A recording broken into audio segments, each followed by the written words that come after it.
आज शनिवार का दिन है, जिस दिन अपन इस दरिद्रता से मिलने के लिए पीपल के पेड़ के नीचे आए हैं। हिंदू धर्म में ये दिन पीपल के वृक्ष के लिए पूजनीय होगा। जो भी शनिवार के दिन पीपल के वृक्ष की पूजन करेगा, दूध चढ़ाएगा या मिष्ठान का भोग लगाएगा, लक्ष्मी और नारायण उसके घर में प्रवेश कर जाएगा। लक्ष्मी और नारायण उसके घर में प्रवेश करेगा। इसलिए नियम बनाया। कौन से दिन का? शनिवार। लक्ष्मी जी बोली, नारायण आपने तो एक दिन का वार लिख दिया। शंकर जी ने 7 वार बनाए हैं, रविवार, सोमवार, मंगल, बुध, गुरु, शुक्र और शनि। ये शिव जी ने बनाया। अब एक दिन आपने अपना बना लिया, बाकी के दिन अगर कोई इस पीपल के वृक्ष के नीचे आएगा और यहाँ तो दरिद्रता बैठी है, तो उसका क्या होगा?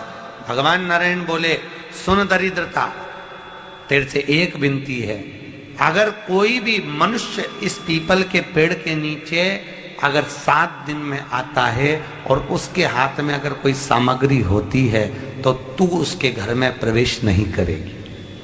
नियम है पीपल के वृक्ष का, या तो पानी का लोटा लेकर जाओ, कुंकू का चोपड़ा लेकर जाओ, शक्कर लेकर जाओ, या पेड़ के नीचे चींटी को डालने के लिए आटा ले जाओ, पर खाली हाथ पीपल के वृक्ष के नीचे कभी मत जाओ, कभी नहीं जाओ। खाली हाथ जाओगे तो दरिद्रता तुम्हारे घर में प्रवेश करेगी। दरिद्रता उठकर खड़ी होकर बोली, नारायण तुमने अपनी मनमानी करी है, एक दिन मुझे भी मेरा चाहिए। भगवान ने कहा, बोल कौन सा दिन चाहिए? दरिद्रता कहती है, रविवार के दिन इस पीपल के वृक्ष के नीचे मैं दिन भर नृत्य करूं, इसमें रहूं, और जो यहां आए रविवार को मैं उसके घर में प्रवेश करूं। भगवान ने कहा, ठीक है।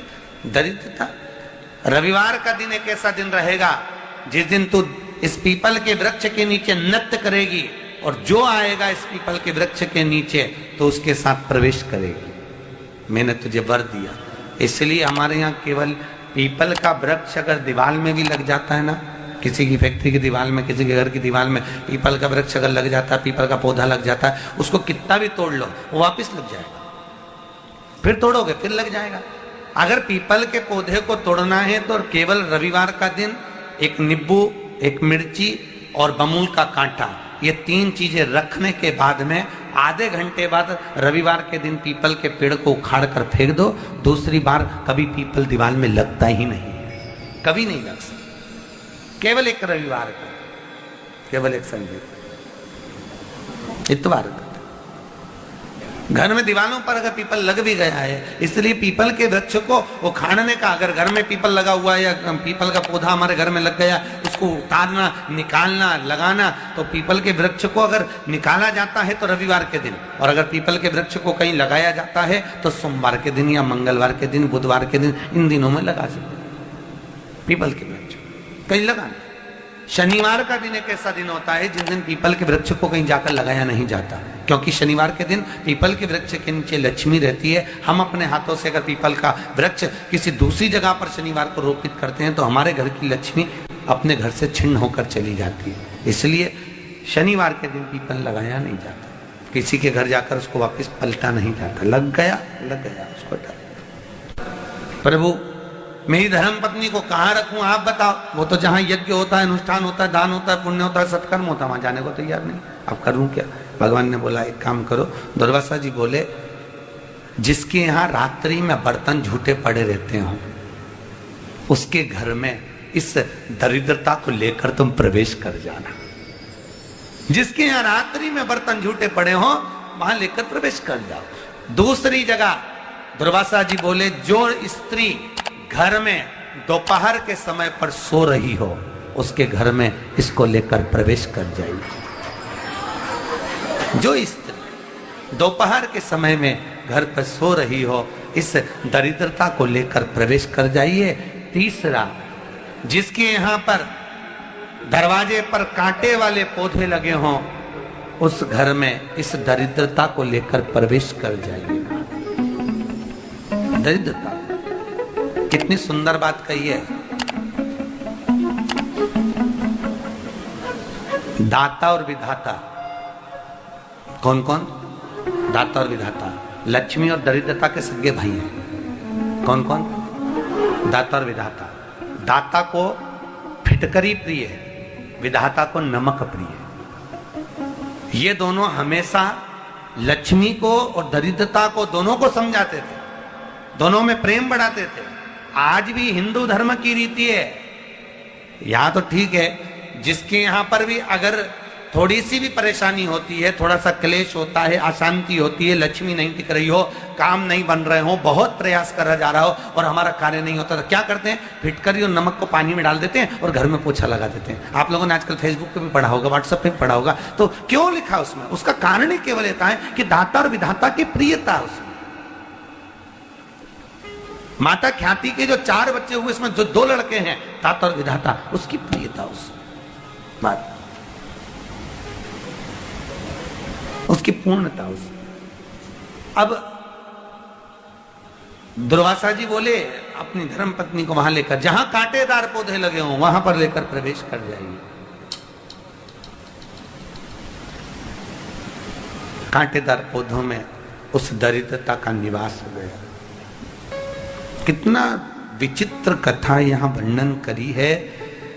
श्रीमद् भागवत के अंतर्गत जो वर्णन किया कि मृत्यु निश्चित है, रोग ऐसा शनि महाराज के कारण हो गया हो, अच्छे काम करते करते उल्टे हो रहे हैं, होते हैं किसी किसी के साथ में, विपरीत परिस्थितियां आ जाती है, अच्छा करने जाओ बुरा हो जाता है,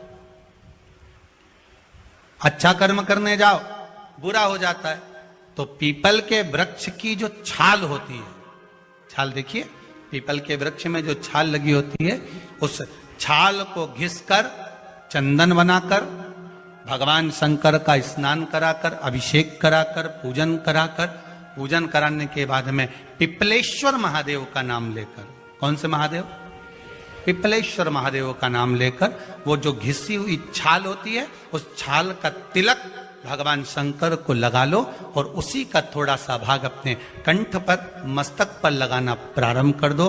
धीरे धीरे जो विपरीत दशा है वो सुधरना प्रारंभ हो जाती है। पर नाम याद रखना, पिपलेश्वर। काशी में जो शिव जी की स्थापना कौन ने करी? काशी में जो शंकर भगवान बैठे उनकी स्थापना करी थी शनि महाराज ने। किसने करी थी? शनि महाराज ने। क्योंकि भगवान शनि महाराज को उनकी माता के द्वारा श्रापित हो गए और शनि महाराज कांपने लगे। शनि महाराज कांपते कांपते, मैं जाऊं तो जाऊं कहां, करूं तो करूं क्या? महाराज शनि महाराज दौड़े और दौड़कर भगवान भोलेनाथ के पास पहुंचे। हे शंकर, त्रिकालदर्शी, कैलाशी, अविनाशी, कृपा करिए बाबा भोलेनाथ, कृपा करो। क्योंकि दुनिया में 33 करोड़ देवी देवता हैं जिनको शनि लग सकता है, केवल एक किसको छोड़कर? शिव को छोड़कर। राम जी को शनि लगा तो 14 वर्ष वनवास चले गए। कृष्ण को शनि लगा तो मथुरा छोड़कर द्वारका चले गए। शनि लगा। हनुमान जी को शनि लगा तो गुफा में बैठकर राम राम जपना पड़ा। शनि सबको लगता है, केवल शनि नहीं लगता तो एक मेरे महादेव को, मेरे भोले बाबा को नहीं लगता। शंकर के पास में शनि आ गए। शनि ने आकर कहा, भोलेनाथ कृपा करिए बाबा, मैं बड़ा कष्ट में हूं, मैं करूं क्या? बाबा भोलेनाथ ने कहा, जा गंगा जी के तट पर काशी में जाकर एक शिवलिंग की स्थापना कर, उसकी आराधना कर और तेरा शरीर ठीक हो जाएगा, कष्ट नहीं भोगेगा। शनि महाराज ने काशी में जाकर शिव जी की स्थापना करी।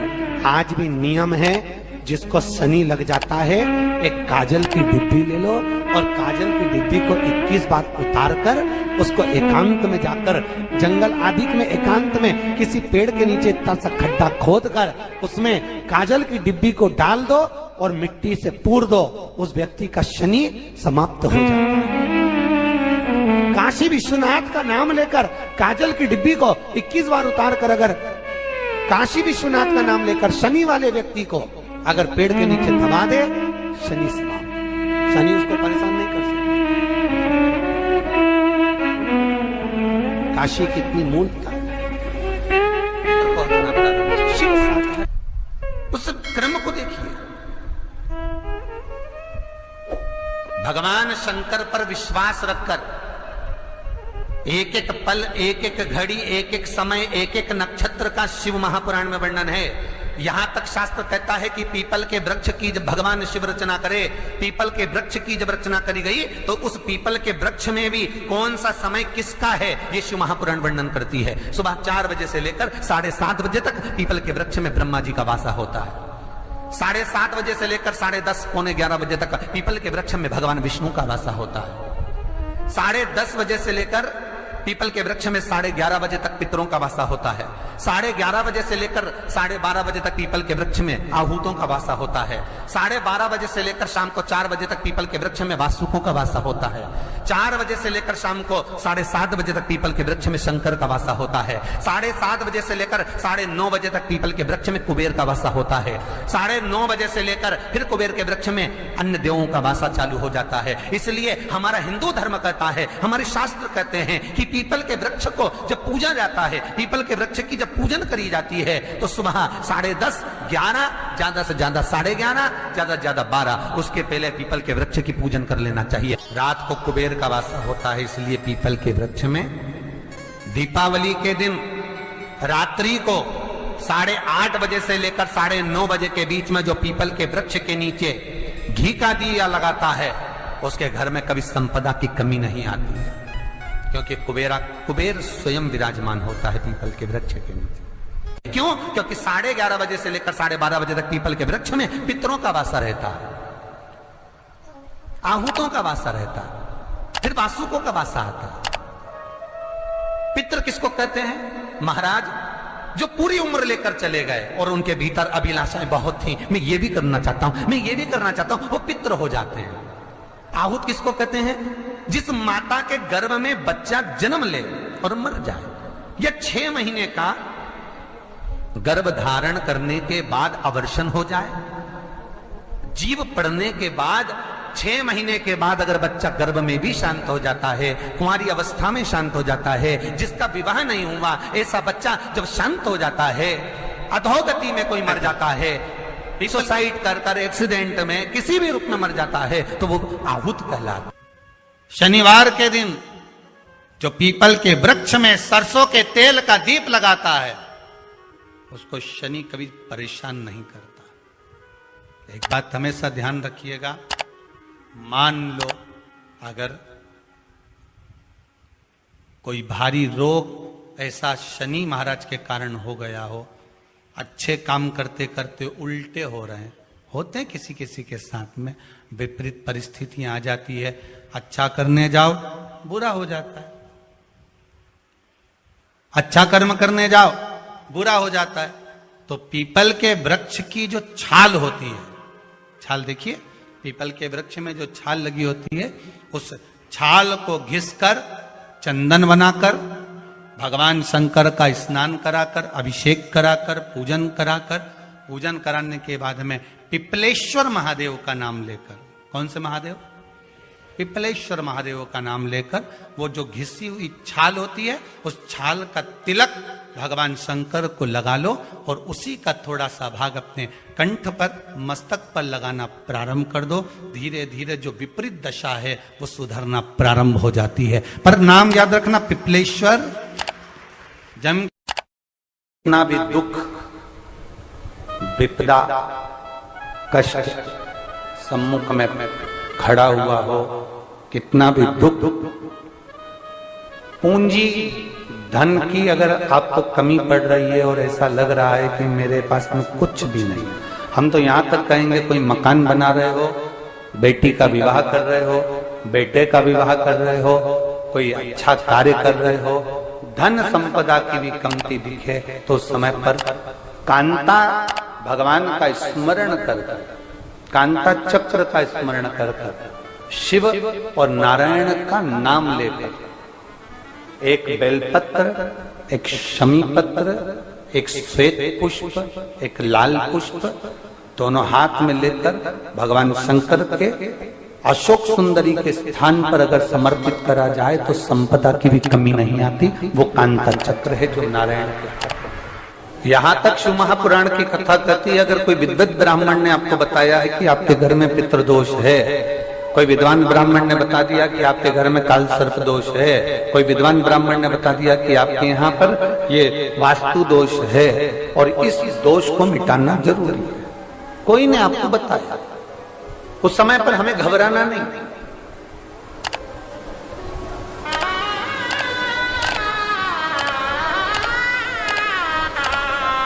उस समय में घबराने का क्रम नहीं है। कहते हैं पीपल का जो जल झड़ता है पीपल के वृक्ष से, आप लोगों ने कभी देखा है कि नहीं देखा, वो हमको नहीं मालूम।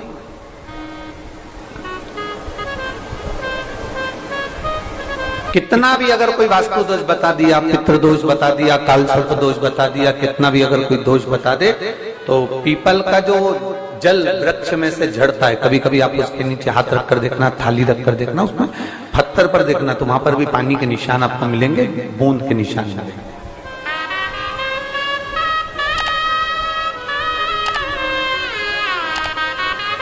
मात्र उस पीपल के वृक्ष के जल की एक बिंदी, एकमात्र बिंदी,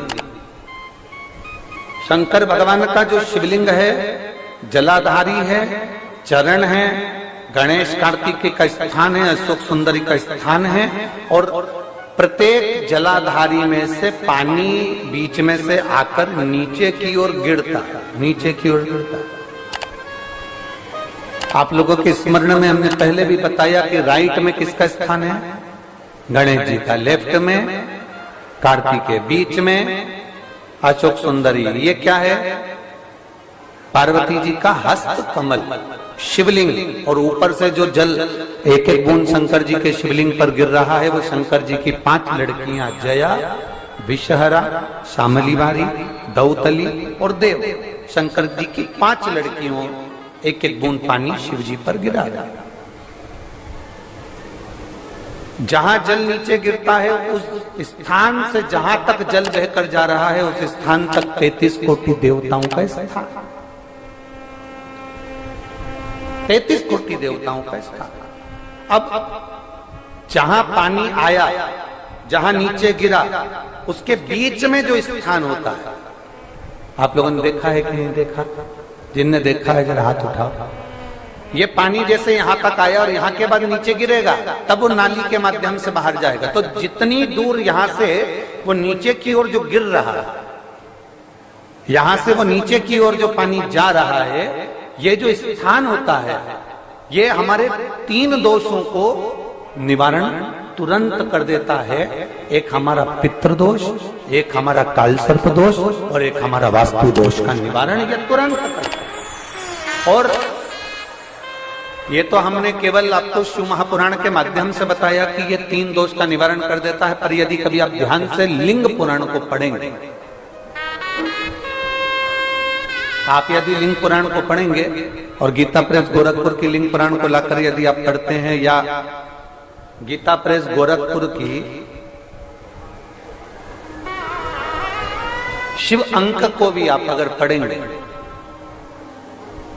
उसका नंबर हमारे स्मरण में नहीं आ रहा है, शिव अंक को भी अगर आप पढ़ेंगे तो उसमें भी आपको वर्णन मिलेगा कि हम तो केवल 3 दोष का बता रहे हैं, पर हमारे शास्त्र तो यहाँ पर और भी दोषों का वर्णन कर रहे हैं। जैसे किसी ने बता दिया आपको शनि का दोष है, किसी ने बता दिया मंगल का दोष है, किसी ने बता दिया आपको केतु का दोष है, किसी ने बता दिया आपको राहु का दोष है, किसी ने आपको कह दिया कि बृहस्पति का दोष है, किसी ने कह दिया आपको ये वाला दोष है। दुनिया के जितने दोष पीपल के वृक्ष। हर हर महादेव, श्री शिवाय नमस्तुभम। पूजनीय गुरु जी द्वारा बताया गया 7 मार्च चैत शनिवार चतुर्थी तिथि है।